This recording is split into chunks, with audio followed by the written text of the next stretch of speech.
नरौ नानी बाबुहरू नरौ। ल नरोइकन भन तिमीहरूलाई के भयो? हजुर आमा, हेर्नुस् न, मलाई स्कुलमा साथीहरूसँग खेल्नै दिँदैनन् अनि मसँग खेल्न पनि मान्दैनन्। मलाई लडाएर डुडी लङ्गडी भन्दै हाँसोको पात्र बनाउँछन्। कक्षामा मसँग पनि बस्न मान्दैनन्। स्कुल जान पनि गाह्रो पर्छ। सरहरू पनि मलाई देख्ने बित्तिकै नाक खुम्च्याउँछन्। म त अब स्कुलै जान्न।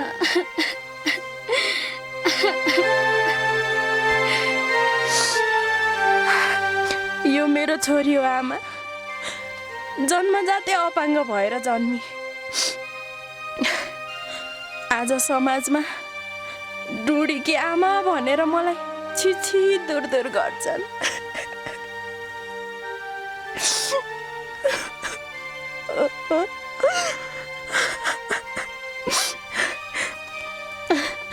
कुन जन्मको पाप गरिस् ठिक्क परे भन्दै खुच्यौ मान्छन्। पानी पँधेरो माइती घर गाउँ जताततै छोरीको अवस्थालाई देखेर मजाक गर्छन्। आमा, म अनि मेरो परिवारले यो जन्मेदेखिको छिछि दूर मानसिक पीडा भोग्दै आएका छौँ। आमा, यसमा मेरो के दोष थियो?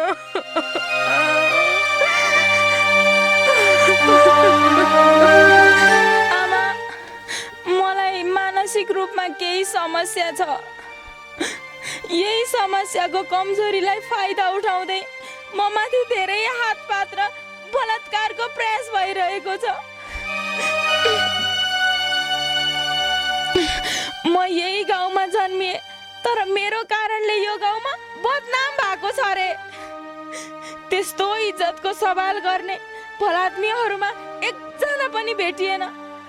मलाई उपचार गर्दा ठिक हुन्छ कि भन्नेमा कोही बोक्सी भन्छन्, कोही बच्चा छोड्ने आइमाई भन्छन्। आमा, एक दिन गाउँमा निमोनियाले बिरामी भए बच्चा मरेछ। मैले आगा लगाइदिएर त्यस्तो भएको भन्दै मलाई मलमूत्र खुवाएर गाउँबाट लगेटिए। आमा, म जस्तो जे भए पनि मलाई गुनासो छैन, तर म सहज वातावरणमा बाँच्न चाहन्छु।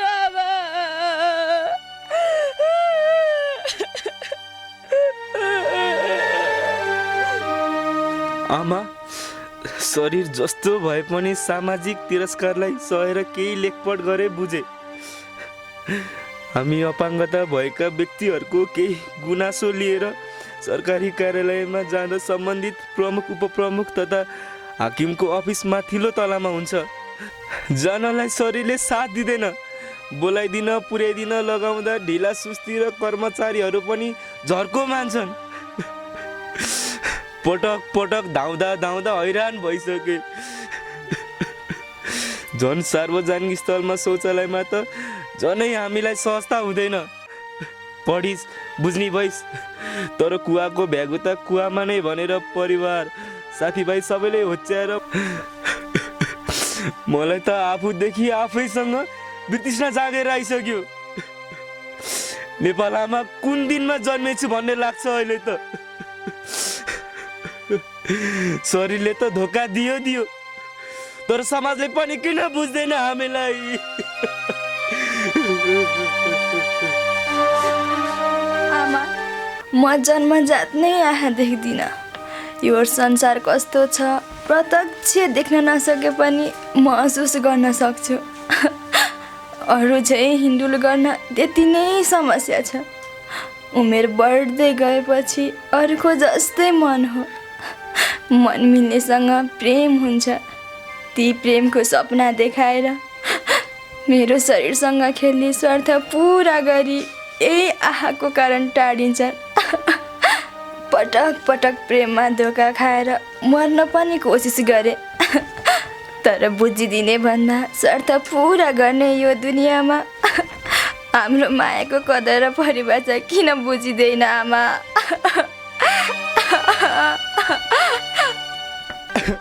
आमा, म पनि समाजको छिची र दूर दूर भए पनि सहेर सोचलाई बलियो बनाई नेतृत्वमा हामी पनि पुग्न सक्छौँ भन्ने उदाहरण स्वरूप वडा सदस्य जिते।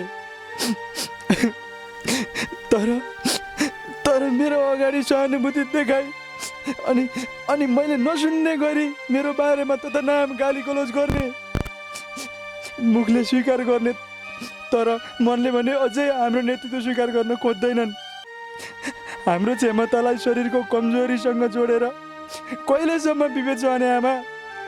शारीरिक कमजोरीको पीडा त सहन सहुला, तर बारम्बार वचनको बार सहन साह्रै गाह्रो पर्दो रहेछ आमा।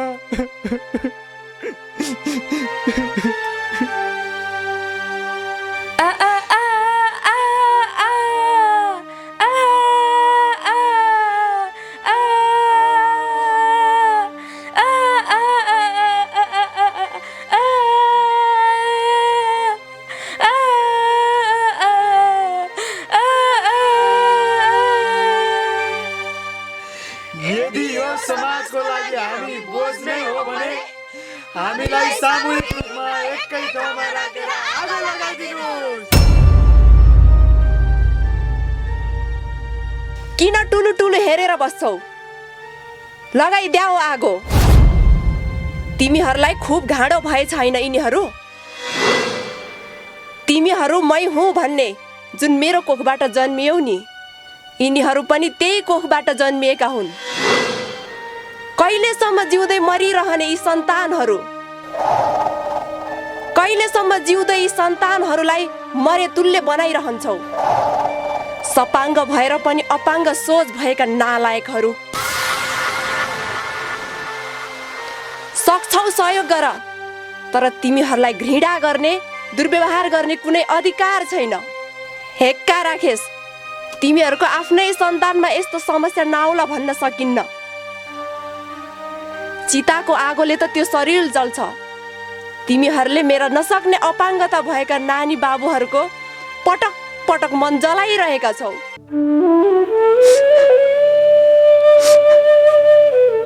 हुन त आगो मलाई पनि लगाइसके मेरो मुटुमा।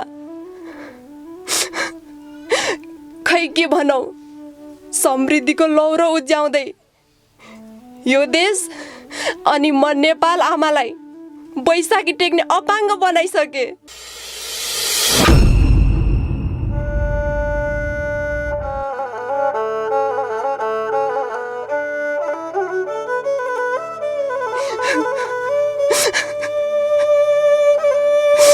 म यो देश आँसु बगेको त तिमीहरूले देख्दैनौ होला सायद। यी नानी बाबुहरूको आँसुले सराप्छ तिमीहरूलाई। सुनिदेऊ यिनीहरूको पुकार।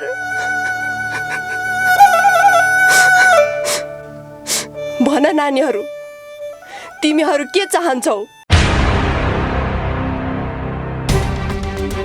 विद्यालयमा हामीलाई विभेद गरिनु भएन। शौचालय, कक्षा कोठा अनि हाम्रो अनुकूल पठन पाठनको वातावरण हुनु पर्यो। यो जन्मजात अवस्था हो भनी समाजले सहर्ष स्वीकार गरी अनावश्यक आरोप प्रत्यारोप नगरी, घृणा नगरी सामान्य नागरिकले झैँ जीवनयापनमा सहजता हुनु पर्यो। हामीले गर्न सक्ने सामाजिक काममा सहभागिता अनि हाम्रो कमी कमजोरीलाई आधार मानेर गरिने जुनै पनि अपराधिक क्रियाकलाप गर्नेलाई कानुन अनुसार कडाभन्दा कडा कारबाही हुनु पर्यो। सामाजिक सङ्घ संस्था अफिस कार्यालयमा हाम्रो कुरा प्राथमिकताका साथ सुनवाई अनि भेट्न जानको लागि अपाङ्ग मैत्री भौतिक संरचना हुन पर्यो। हामी अपाङ्गता भएका व्यक्तिहरूको भावनामा खेलवाड गर्नेलाई कारबाही भई हामीले राज्यबाट पाउने अवसरहरूबाट वञ्चित गराउनु भएन। शारीरिक रूपमा अपाङ्गता भए पनि मानसिक रूपमा सबल अवस्था हेरी नेतृत्व लिन सक्ने अधिकार तथा समान पहुँचमा अधिकार बराबरसँगै हाम्रो नेतृत्वलाई सहर्ष स्वीकार गर्नु पर्यो।